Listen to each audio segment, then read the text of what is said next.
नमस्ते दोस्तों, तो आज आपको एक बड़ी ही अचंभित एवं भयानक रहस्यमय कहानी बताऊंगी जिसमें आपको कुछ नई रहस्यमय बातें बताई जाएगी। तो आइए जानते हैं कुछ खतरनाक रहस्यमय कहानियां। तो कृपा करके वीडियो पूरी देखें ताकि आपको भी धर्म के प्रति रहस्यमय बातें की ज्ञान हो, तथा इस चैनल पर नए हैं तो अभी चैनल को सब्सक्राइब कर ले। ये मेरा दूसरा नया चैनल है ताकि और भी रहस्यमय कहानी सबसे पहले आप तक पहुँचे। धन्यवाद। तो आइए जानते हैं। हिमालय की कंदराओं में एक स्थान है, शाप गह्वर। कहा जाता है ये वह गह्वर है जहां 5 अमर तांत्रिकों को स्वयं शिव ने शाप दिया था, जब तुम फिर जागोगे मृत्यु रोएगी। हजारों वर्षों तक वह गह्वर बंद रहा, पर अब किसी ने उसे खोल दिया है। काशी के एक पुराने मठ में एक दुर्बल तांत्रिक पहुंचा, आर्तव। उसके हाथ में एक पत्थर था जिस पर रक्त से लिखा था, जो मृत्यु को नकारे वही शाप गह्वर की ओर चले, जो मृत्यु को बांधे वही अमर को जगा सके। मठ के वृद्ध महंत घबरा गए। उन्होंने आर्तव से कहा, उस राह पर मत जाना पुत्र। वह जो लौटा वह मानव नहीं रहा। पर आर्तव के भीतर कुछ जाग गया था। उसका बचपन एक शापित रेखा से बंधा था। उसकी माँ उसी शाप गह्वर की बंदी बन चुकी थी। आर्तव ने रात्रि में साधना की।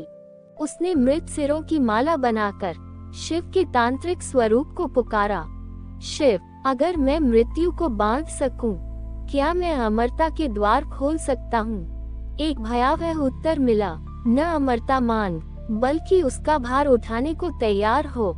रात्रि के तीसरे प्रहर में आर्तव ने पंचमुखी कपाल दीप जलाया और पूर्व दिशा में नीलकंठ पर्वत की ओर बढ़ गया, जहां शाप गह्वर स्थित था। शाप गह्वर का द्वार कोई सामान्य गुफा नहीं था, वह एक जीवित द्वार था। उसकी सांसें चलती थीं और उसमें प्रवेश करने के लिए मृत्यु का स्वाद चखना पड़ता था। आर्तव ने अपने रक्त की 3 बूंदें दी। द्वार खुला और भीतर से एक नाद गूंजा, तू आया है माँ को खोजने या स्वयं को खोने? गह्वर में उतरते ही आर्तव ने देखा 5 तांत्रिक शव कमलासन पर बैठे हैं, पर उनकी आंखें खुली हैं। एक एक करके उन अमर तांत्रिकों ने आंखें मूंदी, फिर खोली और एक स्वर में बोले, जिसने हमें जगाया वह अब मृत्यु का उत्तराधिकारी होगा। आर्तव भयभीत नहीं हुआ। उसने कहा, मुझे अमरता नहीं चाहिए, मुझे माँ चाहिए जिसे आप सबने बलिदान बनाया था। तांत्रिक हंसे, बोले, वह बलिदान नहीं था, वह प्रवेश द्वार थी, तू भी वही बनेगा। शाप गह्वर के भीतर का अंधकार इतना गहरा था कि आर्तव की सांसें भी उसे चीर नहीं पा रही थी। उस गुफा की दीवारें जीवंत लग रही थी, जैसे वे उसकी हर हलचल को महसूस कर रही हों। तांत्रिकों की आंखें उसकी ओर चमक रही थी, जिनमें एक प्राचीन असीमित शक्ति का आवेश था। तभी आर्तव ने ध्यान दिया कि गुफा के अंतिम छोर पर एक प्राचीन यंत्र रखा हुआ है, एक ऐसा यंत्र जिसे देखकर ही पता चलता था कि यह मृत्यु और जीवन के बीच के दरवाजे को खोलने का साधन है। उसे देखकर आर्तव के मन में अजीब सी आशंका और एक साथ असीम उम्मीद जागी। तांत्रिकों ने धीमे स्वर में कहा, ये है काल गह्वर, जो जीवन और मृत्यु के प्रवाह को नियंत्रित करता है। जो इसे सही ढंग से संचालित करे वह समय को मोड़ सकता है, मृत्यु को रोक सकता है। आर्तव ने कहा, मुझे मेरी माँ को जीवित करना है, क्या ये यंत्र मुझे उसकी जिंदगी लौटा सकता है? एक तांत्रिक ने उत्तर दिया, जीवन लौटाना आसान नहीं, जो लौटता है वह बदला हुआ होता है। क्या तू उस कीमत को चुका सकता है?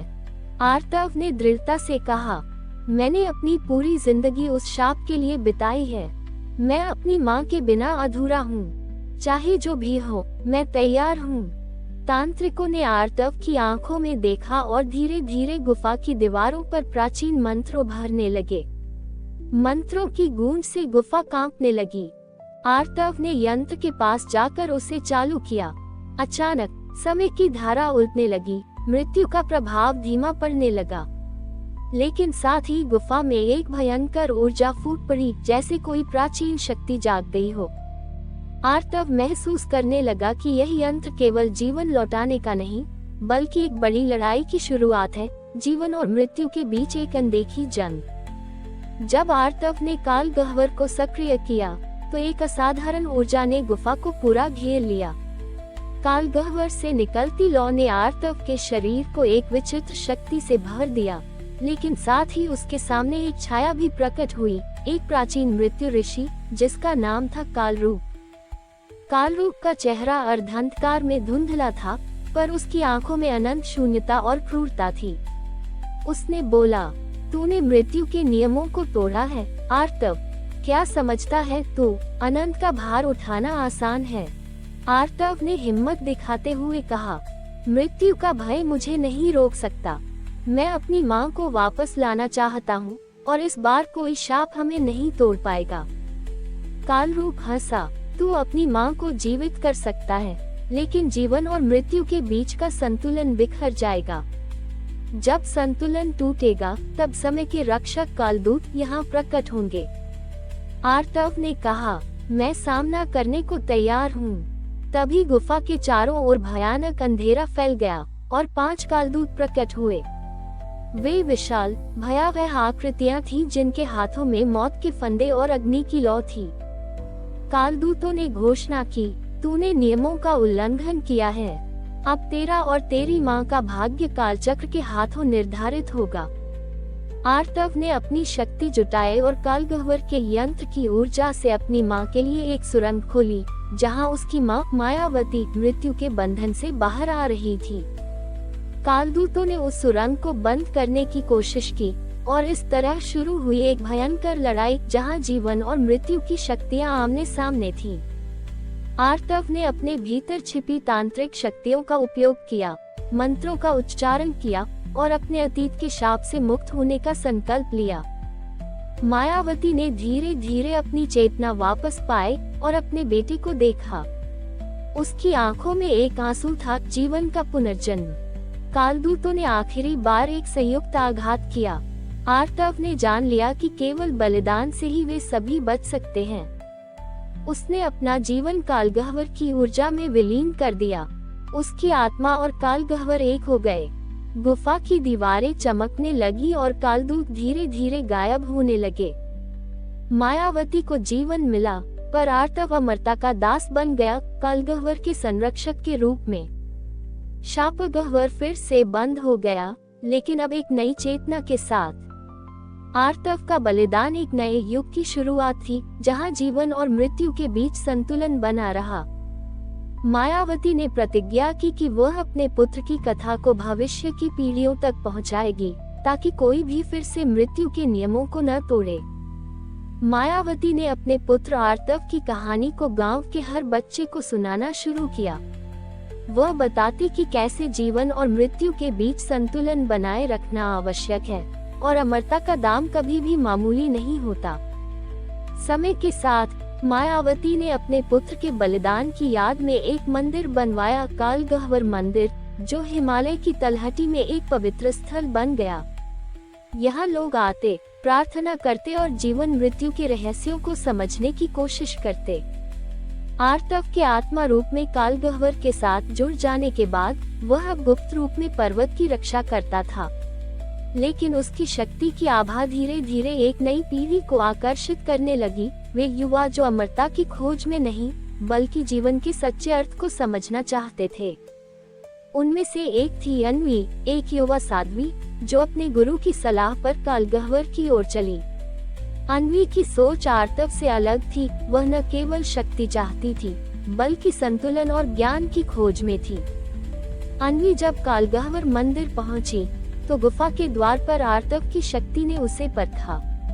उसने उसे सवाल पूछे, क्या वह सचमुच उस बलिदान को समझती है जो आर्तव ने दिया था?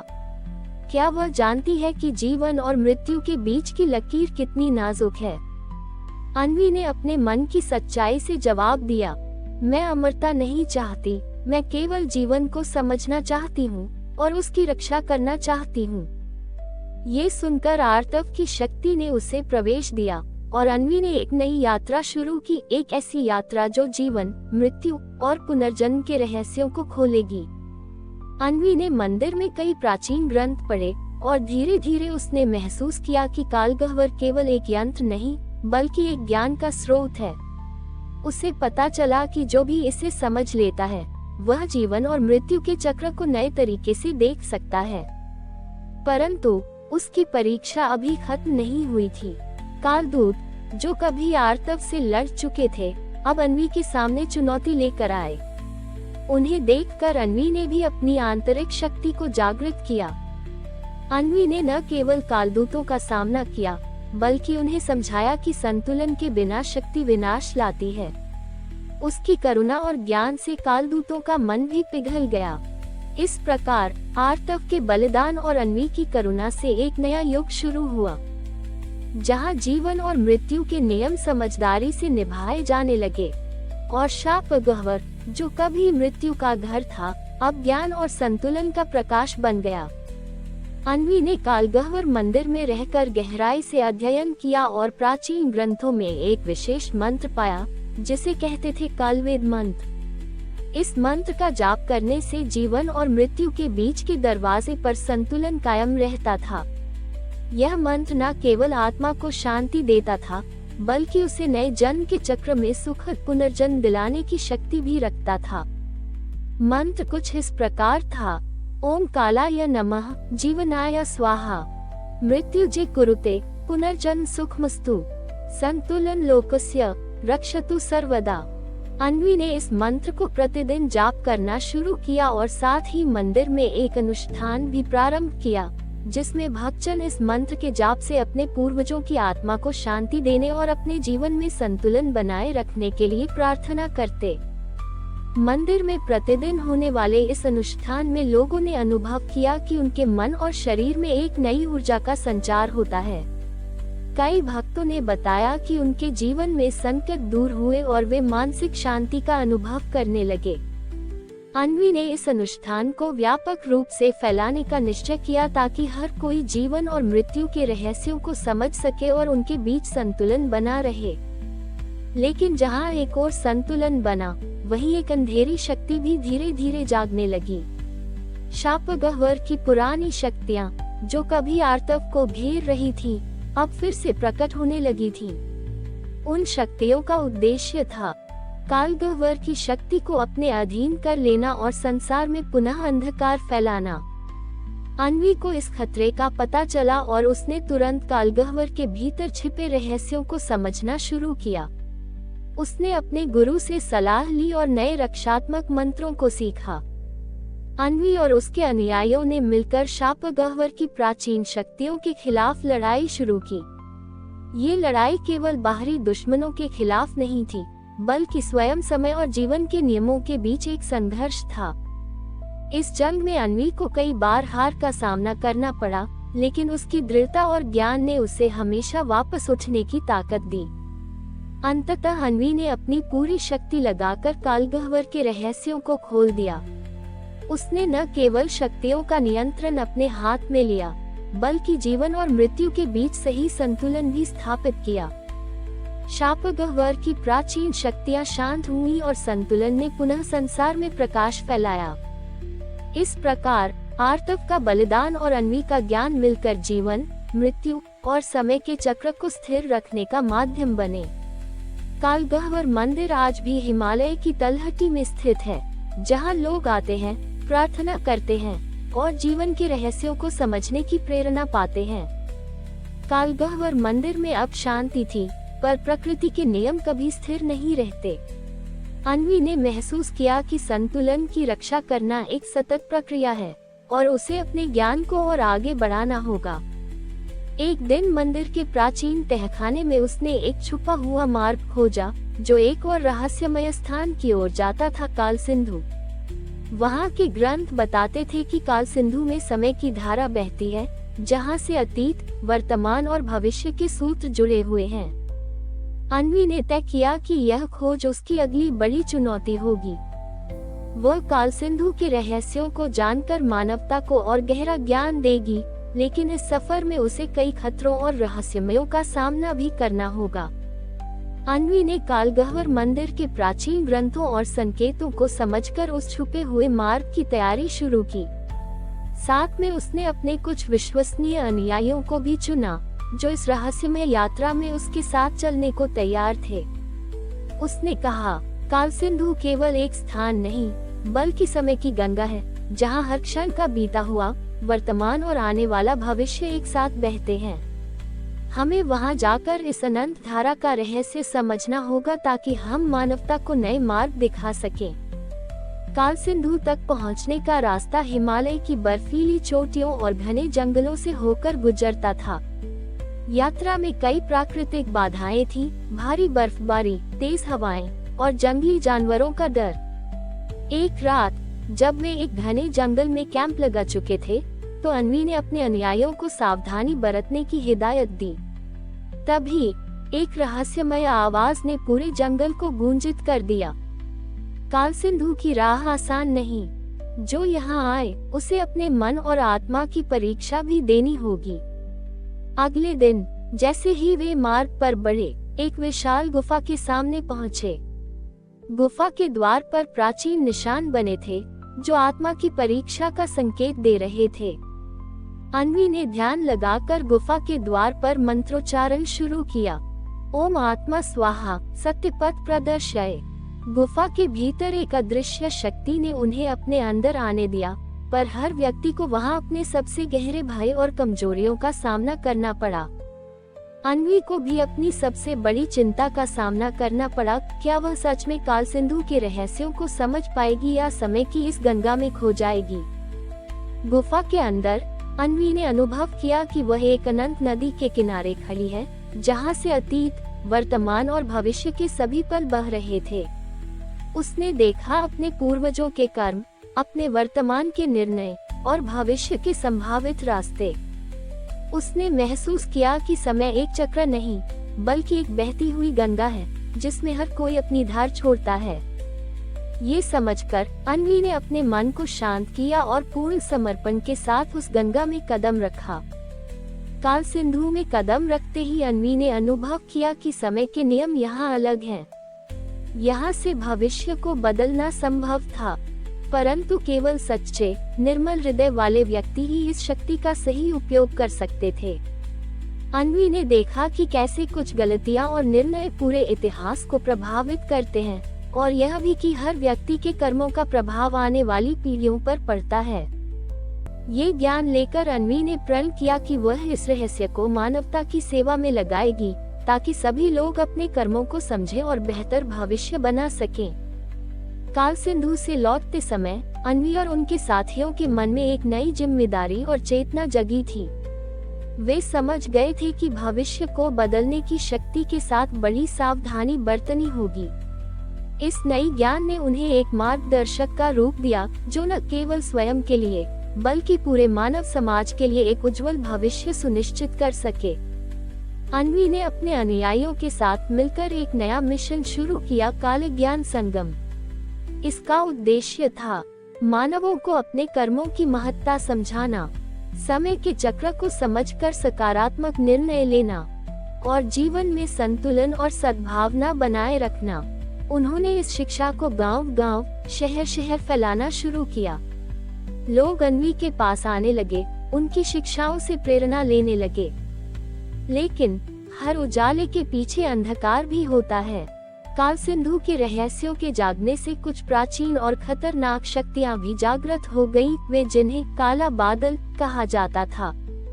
काला बादल उन शक्तियों का प्रतिनिधित्व करता था जो मनुष्यों के अहंकार, क्रोध और नकारात्मकता से पोषित होती थीं। वे अन्वी के प्रयासों को विफल करने के लिए हर संभव प्रयास करने लगे। अंततः अन्वी और उसके अनुयायियों को काले बादल के खिलाफ एक अंतिम संघर्ष में उतरना पड़ा। ये लड़ाई केवल बाहरी दुश्मनों के साथ नहीं, बल्कि हर मानव के भीतर छुपे नकारात्मक भावों के खिलाफ भी थी। अन्वी ने ये सिखाया कि सच्चा धर्म और आध्यात्मिकता सिर्फ पूजा पाठ तक सीमित नहीं है, बल्कि अपने मन को शुद्ध रखना और दूसरों के प्रति प्रेम व करुणा रखना है। ये संदेश फैलाने के बाद काला बादल धीरे धीरे कमजोर पड़ने लगा और संतुलन पुनः स्थापित हुआ। अन्वी की यात्रा एक प्रेरणा बन गई कि जीवन का वास्तविक उद्देश्य है ज्ञान, सेवा और संतुलन। कालसिंधु का रहस्य एक गहरा संदेश लेकर आया, समय के साथ चलो, पर अपने कर्मों को सुधारो। अंधकार चाहे कितना भी गहरा हो, जब इंसान अपने भीतर प्रकाश जगाता है, तो वह हर कठिनाई को पार कर सकता है। कालसिंधु से लौटने के बाद अन्वी ने महसूस किया कि समय केवल परिवर्तन का वाहक ही नहीं, बल्कि चेतना का विस्तार भी है। उसने अपने अनुयायियों को यह समझाया कि इंसान की आत्मा और समय का रिश्ता गहरा है, और जब तक हम अपने कर्मों की जिम्मेदारी नहीं लेते, तब तक असली मुक्ति संभव नहीं। अन्वी ने नए युग की शुरुआत की घोषणा की, जिसे उसने ज्ञानकाल युग नाम दिया। इस युग में न केवल आध्यात्मिक जागरूकता बढ़ेगी, बल्कि विज्ञान, कला और संस्कृति का भी समन्वय होगा। ज्ञानकाल युग में लोग अपने जीवन में संतुलन बनाए रखने लगे। पूर्व के धार्मिक कर्मकांडों के साथ साथ आधुनिकता को भी अपनाया गया। अन्वी ने एक विशाल पुस्तक लिखी, जिसका नाम था कालसिंधु ग्रंथ। ये ग्रंथ मानवता को समय के रहस्यों, कर्मों के महत्व और जीवन के गूढ़ सत्य को समझाता था। लेकिन कालसिंधु के रहस्यों को लेकर खतरे भी कभी खत्म नहीं हुए। अन्वी ने अपने अनुयायियों के एक विशेष दल का गठन किया, काल रक्षक।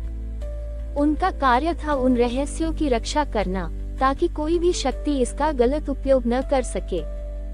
इस दल ने अनेक बार कालसिंधु के रहस्यों को बचाया और समय के संतुलन को बनाए रखा।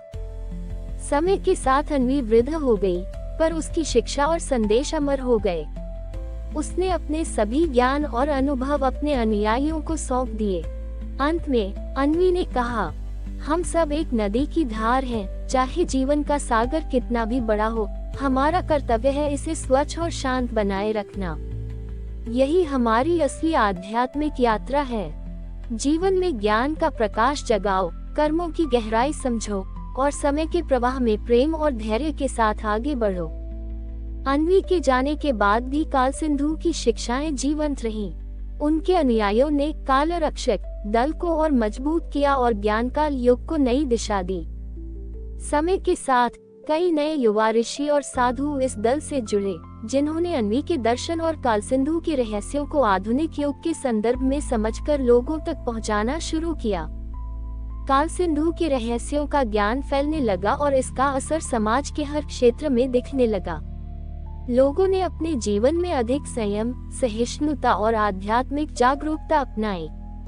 लेकिन समय की गंगा में अभी भी कई ऐसे मोड़ थे जहां मानवता को बड़ी चुनौतियों का सामना करना था। नकारात्मक ऊर्जा के प्रभाव को कम करने के लिए नए उपाय खोजे गए और कालरक्षक दल ने अपनी भूमिका को और अधिक प्रभावी बनाया। कालसिंधु की गुफा में अन्वी ने एक भविष्य दृष्टि भी देखी थी कि आने वाला युग तकनीक और आध्यात्म का मेल लेकर आएगा। मनुष्य अपनी चेतना को नई ऊंचाइयों पर ले जाएगा और तब समय के नियम और भी जटिल हो जाएंगे। इसलिए अन्वी के अनुयायियों ने युवाओं को तैयार करना शुरू किया ताकि वे भविष्य की इन चुनौतियों का सामना कर सकें। समय की गंगा के प्रवाह में कभी कोई ठहराव नहीं होता। अन्वी की कहानी, कालसिंधु का रहस्य और ज्ञानकाल युग का संदेश मानवता के लिए एक अनंत यात्रा बन गया। हर पीढ़ी को अपने कर्मों के प्रति जागरूक रहना होगा और समय के साथ संतुलन बनाए रखना होगा, तभी मानवता सही मायनों में आगे बढ़ पाएगी। जीवन एक यात्रा है जिसमें हर क्षण नए अनुभव और सीख लेकर आता है। समय की इस अनंत गंगा में ज्ञान और प्रेम का दीप जलाए रखना ही सच्ची आध्यात्मिकता है। इस तरह अन्वी और कालसिंधु की कहानी मानवता के लिए एक अमूल्य उपहार बन गई। ये कहानी हमें याद दिलाती है कि जीवन में सच्चा ज्ञान और आध्यात्मिकता तभी संभव है जब हम अपने कर्मों की जिम्मेदारी लें और समय के साथ तालमेल बनाकर प्रेम, धैर्य और संयम से जीवन जिएं। हर इंसान अपने अंदर एक कालसिंधु समेटे हुए है, एक ऐसा सागर जो हमें हमारी आत्मा और ब्रह्मांड से जोड़ता है। हमें बस उसे समझना और जागृत करना है। यही है मानव जीवन का वास्तविक उद्देश्य, समय के अनंत प्रवाह में एक प्रकाश स्तंभ बनकर उजियारा फैलाना। जहाँ ज्ञान है वहाँ जीवन है, जहाँ प्रेम है वहाँ शांति है। समय की इस यात्रा में हम सब पथिक हैं और हर पग पर हमें अपने भीतर के प्रकाश को जगाए रखना है। हमारी और भी आध्यात्मिक एवं अनोखी कहानियाँ देखने के लिए हमारे चैनल पर जाएं तथा धार्मिक एवं पौराणिक और भी रोचक भरी कहानियाँ हमारे चैनल पर है, कृपया जाके देखें तथा हमारे चैनल को सब्सक्राइब करके रखें तथा वीडियो अच्छा लगे तो लाइक जरूर करें। धन्यवाद।